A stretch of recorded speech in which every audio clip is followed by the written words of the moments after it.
बिस्मिल्लाहिर्रहमानिर्रहीम। अस्सलाम वालेकुम। आप देख रहे हैं साहिबान न्यूज़ और मैं हूं आपकी मेज़बान नाइला भट्टी। शामिल करेंगे अहम खबर। सियालकोट का सरहदी इलाका बिजवात बागात की सरजमीन बनने लगा। तफसीलात के मुताबिक सियालकोट का सरहदी इलाका बिजवात, जिसकी सरहद मकबूजा जम्मू कश्मीर से मिलती है, अब तेज़ी से ज़री इनकलाब की जानिब बढ़ रहा है।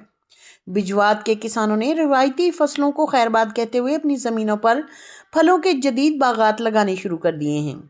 बिजवात में कायम होने वाला सबसे बड़ा बाग 65 एकड़ रकबे पर मुहित है, जहां आड़ू, आम, लीची, लोकाट, लीमू, मौसमी, किन्नू और फ्रूटर के बागात बकसरत मौजूद हैं।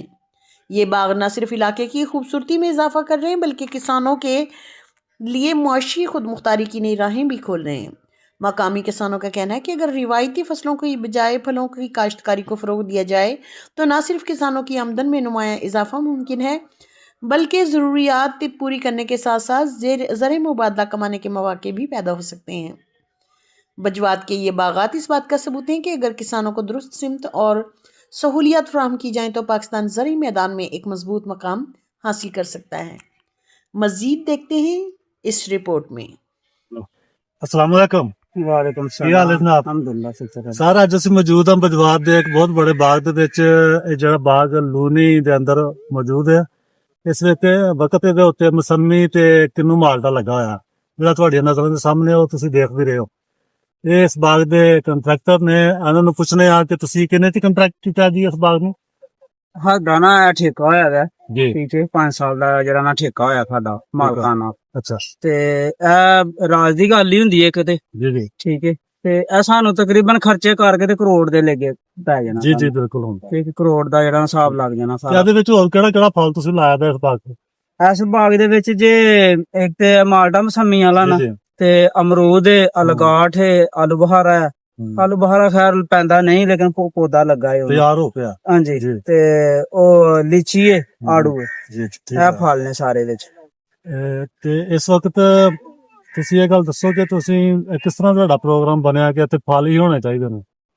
ਜੀ ਇਹ ਤੇ ਪਹਿਲਾਂ ਹੀ ਤੁਹਾਨੂੰ ਵੀ ਪਤਾ ਕਿ ਬਈ ਬਿਜਵਾਸ ਦੀ ਜ਼ਮੀਨ ਜਿਹੜੀ ਹੈ ਬਹੁਤ ਅੱਛੀ ਹੈ। ਹਾਂ ਇਹ ਫਲਾਂ ਦੇ ਲਿਹਾਜ਼ ਨਾਲ ਜਾਣਾ ਹੋਏ ਤੇ ਬਹੁਤ ਅੱਛੀ ਹੈ। ਪਹਿਲੇ ਵੀ ਜਿਹੜੇ ਸਾਡੇ ਬਜ਼ੁਰਗ ਹੀ ਇੱਥੇ ਉਹ ਹੀ ਦੱਸਦੇ ਸੀ ਕਿ ਇੱਥੇ ਜਿਹੜਾ ਨਾ ਬਹੁਤ ਜਿਹੜਾ ਨਾ ਫਲਾਂ ਦੇ ਲਿਹਾਜ਼ ਨਾਲ ਬਿਜਵਾਸ ਮਸ਼ਹੂਰ ਤਰੀਨ ਜਿਹੜਾ ਇਲਾਕਾ ਹੀ ਹੈ। ਜੀ ਜੀ। ਤੇ ਉਸੇ ਲਿਹਾਜ਼ ਨਾਲ ਹੀ ਆ ਕੇ ਫਿਰ ਲੋਕਾਂ ਨੇ ਬਾਗ ਲਾਏ ਨੇ। ਇੱਕ ਇਹ ਬਾਗ ਹੈ, ਹੋਰ ਵੀ ਕਾਫੀ ਸਾਰੇ ਬਾਗ ਨੇ ਇੱਥੇ। ਸਭ ਤੋਂ ਵੱਡਾ ਬਾਗ ਵੈਸੇ ਆਈ ਇੱਥੇ। ਰਕਬੇ ਦੇ ਲਿਹਾਜ਼ ਨਾਲ ਵੱਡਾ ਬਾਗ ਹੈ। ਰਕਬੇ ਦੇ ਇਹਦੇ ਵਿੱਚ 10-12 ਕਿਸਮ ਦੇ ਫਲ ਕਿਸਮ ਦੇ ਫਲ ਨੇ ਆਪਣੇ ਆਪਣੇ ਮੌਸਮ ਤੇ ਜੀ ਜਿਹੜੇ ਆਉਂਦੇ ਨੇ। ਜੀ। ਤੇ ਤੁਸੀਂ ਆਪਣੇ ਸੁਣਨ ਵਾਲਿਆਂ ਨੂੰ, ਦੇਖਣ ਵਾਲਿਆਂ ਨੂੰ ਕੋਈ ਰਿਕੁਐਸਟ ਕਰਨਾ ਚਾਹੋਗੇ? ਕੋਈ ਤੁਹਾਨੂੰ ਮਤਲਬ ਕੋਈ ਤੁਹਾਡੇ ਦਿਲ ਵਿੱਚ ਗੱਲ ਆਉਂਦੀ ਹੈ? ਲੋਕ ਜ਼ਾਹਰ ਇੱਥੇ ਬਹੁਤ ਸਾਰੇ ਵਿਜ਼ਟਰ ਆਉਂਦੇ ਨੇ ਹਾਂਜੀ।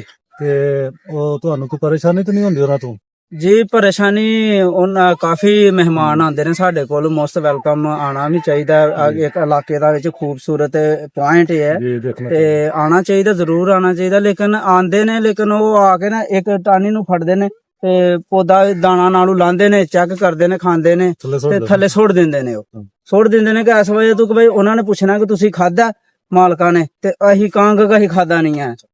ਇਸ ਵਜ੍ਹਾ ਤੋਂ ਆ ਕੇ ਉਹ ਤੋੜਦੇ ਨੇ। ਇੱਕ ਦਾਣਾ ਨਾਲੋਂ ਤੋੜਿਆ, ਇੱਕ ਦੋ ਡਾਣੀ ਨਾਲ ਖਿੱਚਿਆ ਤੇ ਉਹ ਟੁੱਟ ਗਿਆ। ਤੇ ਆਂਦੇ ਵੈਸੇ ਪਿਕਚਰ ਖਿੱਚਣ ਹੀ ਨੇ ਜ਼ਿਆਦਾਤਰ, ਤੇ ਲੇਕਿਨ ਗੱਲ ਕਰਨ ਦਾ ਮਕਸਦ ਹੈ ਕਿ ਨੁਕਸਾਨ ਨਾ ਕਰਨ ਸਾਡਾ ਆ ਗਿਆ ਇੱਥੇ। ਇਹ ਰਿਕੁਐਸਟ ਹੁੰਦੀ ਮੇਰੇ ਖਾਲੀ ਕਿ ਆਉਣ ਵਾਲੇ ਹਰ ਵਿਜ਼ਟਰ ਨੂੰ ਇਹ ਵੀ ਖਿਆਲ ਰੱਖਣਾ ਚਾਹੀਦਾ ਹੈ ਕਿ ਅਸੀਂ ਜਿਸ ਏਰੀਆ ਦੇ ਵਿੱਚ ਜਾ ਰਹੇ ਹਾਂ ਹਾਂਜੀ ਤੇ ਅਸੀਂ ਉਹਨਾਂ ਨੂੰ ਆਪਣਾ ਇੰਜੋਏ ਕਰੀਏ, ਦੇਖੀਏ, ਪੀਏ ਟੁਰੀਏ, ਆਪਣੀ ਵੀਡੀਓਜ਼ ਬਣਾਈਏ ਜੀ ਤੇ ਉਸ ਫਲ ਨੂੰ ਅਸੀਂ ਟਹਿਨੀਆਂ ਨਾ ਤੋੜੀਏ, ਉਹਨਾਂ ਦਾ ਫਲ ਦਾ ਨੁਕਸਾਨ ਨਾ ਕਰੀਏ। ਜੀ ਸਾਡੇ ਨਾਲ ਅਗਰ ਬੱਚੇ ਨੇ ਤੇ ਅਸੀਂ ਉਹਨਾਂ ਨੂੰ ਥੋੜਾ ਜਿਹਾ ਸਮਝਾ ਕੇ ਰੱਖੀਏ। ਜੀ। ਫਲ ਜਿਹੜਾ ਤੁਸੀਂ ਲੈਣਾ ਹੈ ਉਹ ਤੇ ਜ਼ਾਹਰ ਕੀਮਤਨ ਲੈਣਾ ਦੇਖੋ ਹੀ ਹੁੰਦਾ। ਹਾਂਜੀ ਬਿਲਕੁਲ। ਉਹ ਤੇ ਕਾਫੀ ਦੁਨੀਆ ਆਂਦੀ ਜਾਂਦੀ ਹੈ ਇੱਥੇ, ਬਹਿੰਦੀ, ਦੂਰੋਂ ਆ ਜਾਂਦੀ, ਫਿਰ ਉਹਨਾਂ ਨੂੰ ਬੰਦਾ ਮਨਾ ਨਹੀਂ ਕਰ ਸਕਦਾ ਵੀ ਯਾਰ ਤੁਸੀਂ ਬਾਗ ਦੇ ਅੰਦਰ ਐਂਟਰ ਨਹੀਂ ਹੋਣਾ।